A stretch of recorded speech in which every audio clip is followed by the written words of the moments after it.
Aku yakin banyak di antara kita di sini yang sering ataupun setidaknya pernah mencoba bermain video game. Karena video game ini memang merupakan sebuah industri hiburan yang memiliki perkembangan yang sangat pesat di dunia saat ini, termasuk di Indonesia. M1 Mobile Legends Bang World Championship 2019. Hampir di setiap tahun kita selalu menerima game-game baru dengan peningkatan yang jauh lebih baik. Entah itu grafisnya yang menjadi semakin lebih bagus, teknologi pembuatnya yang semakin lebih canggih, ataupun konsep serta mekaniknya yang lebih fresh, dan sebagainya. Jika di zaman dulu kita hanya bisa bermain game menggunakan PC, konsol, ataupun arcade, di zaman sekarang kita sudah bisa memainkan game bagus sekelas Free Fire hanya dengan memodalkan satu handphone saja.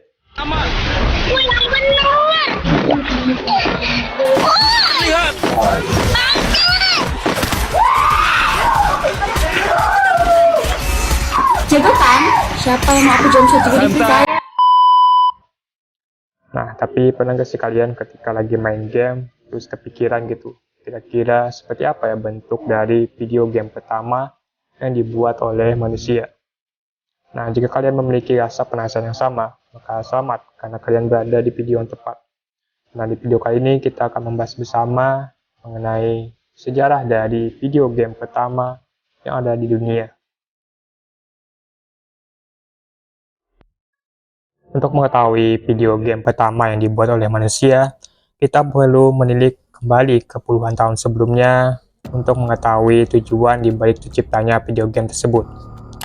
Ketika Perang Dunia Kedua berlangsung, sebuah komputer elektronik pertama berhasil dibuat untuk kepentingan perang sekutu.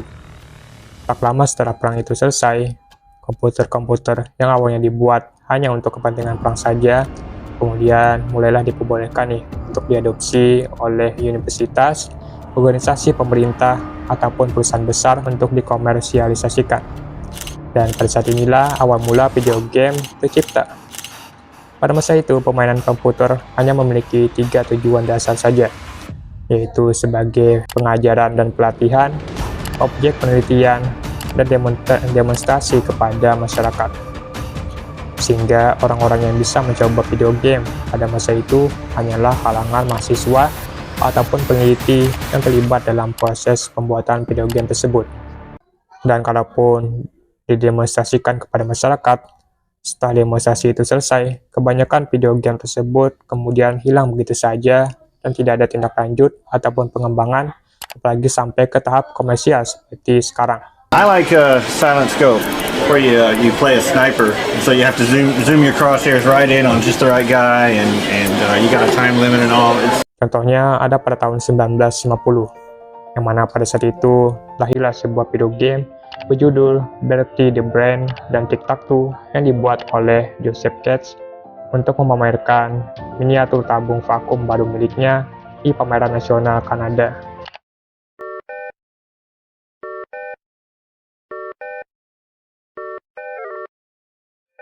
Pameran itu berlangsung selama 2 minggu dan berhasil meraih kesuksesan yang cukup besar dengan banyak pengunjung yang mengantri nih untuk mencoba video game tersebut. Akan tetapi, setelah pameran itu selesai, proyek Bertie tersebut kemudian dibongkar dan kebanyakan dilupakan begitu saja. Setelah itu, beberapa video game baru terus bermunculan dengan perkembangan teknologi yang juga semakin ditingkatkan.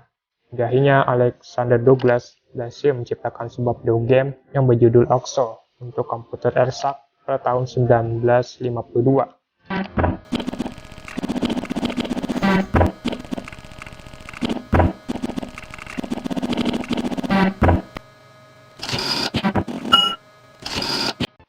Nah, komputer ERSAC ini juga merupakan salah satu komputer pertama yang bisa membaca dan menulis memori. ERSAC ini juga bisa dibilang komputer yang berhasil merevolusi perkembangan video game pada masa itu.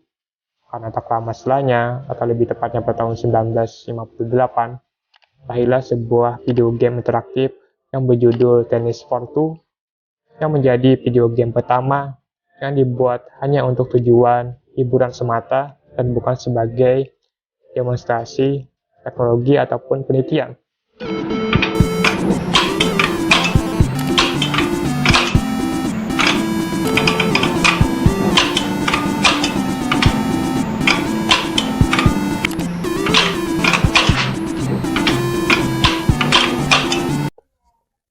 Tennis Fortu dibuat oleh seorang fisikawan asal Amerika yang bernama Alexander Higginbotham pada tahun 1958.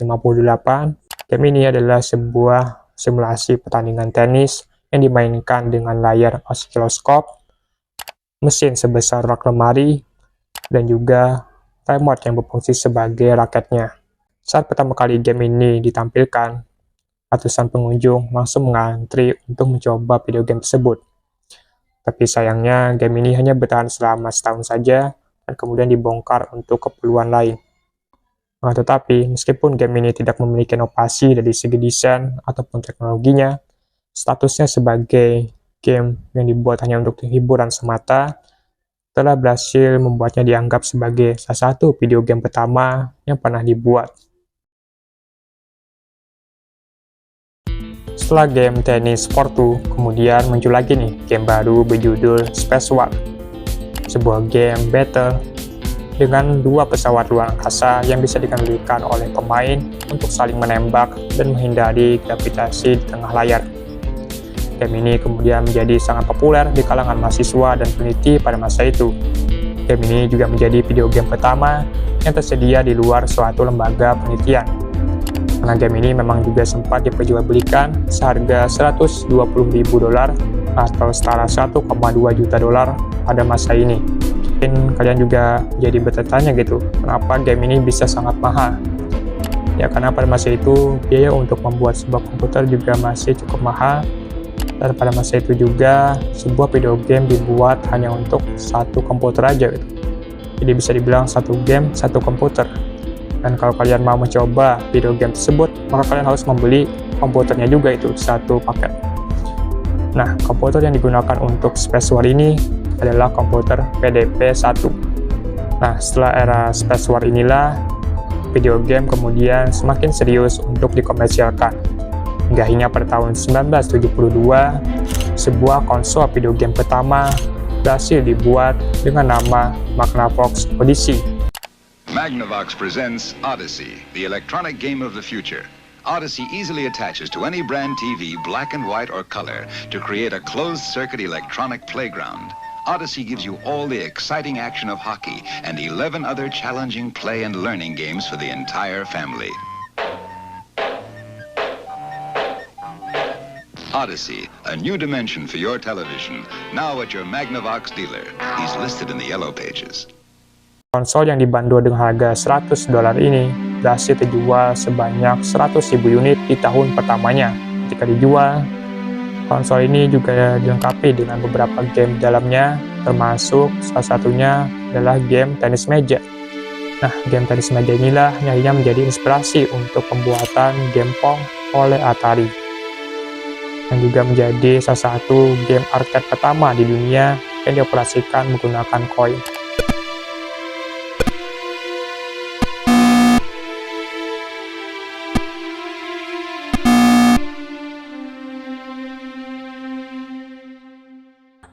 Nah, itulah dia pembahasan mengenai video game pertama di dunia dan sedikit menyinggung bagaimana sejarah awal dari video game dengan industrinya itu sendiri. Setelah perilisan game Pong oleh Atari tersebut, kemudian industri video game terus mengalami perkembangan yang begitu pesat. Muncullah konsol-konsol baru seperti Nintendo dengan Mario-nya, Sega dengan Sonic-nya, kemudian PlayStation dengan punya fantasinya, dan di era modern kita juga menemukan ada Xbox yang juga rilis dengan game Halo-nya. Dan gue berharap semoga industri game di Indonesia juga terus semakin berkembang dan bisa bersaing dengan game-game luar nantinya di masa datang. Dan kita sebagai pengguna ataupun gamer juga seharusnya mendukung dan terus mensupport industri game-game lokal kita, bisa dengan cara membeli game-game tersebut ataupun dengan memberikan masukan ataupun kritik terhadap developernya. Jadi marilah kita terus support dan dukung game-game lokal yang ada di Indonesia. Dan terima kasih telah menonton video kali ini. Jika ada kesalahan informasi dalam pembuatan video ini, bisa kalian koreksi di kolom komentar di bawah. Jadi semoga dapat dipahami, dan sampai jumpa di video selanjutnya.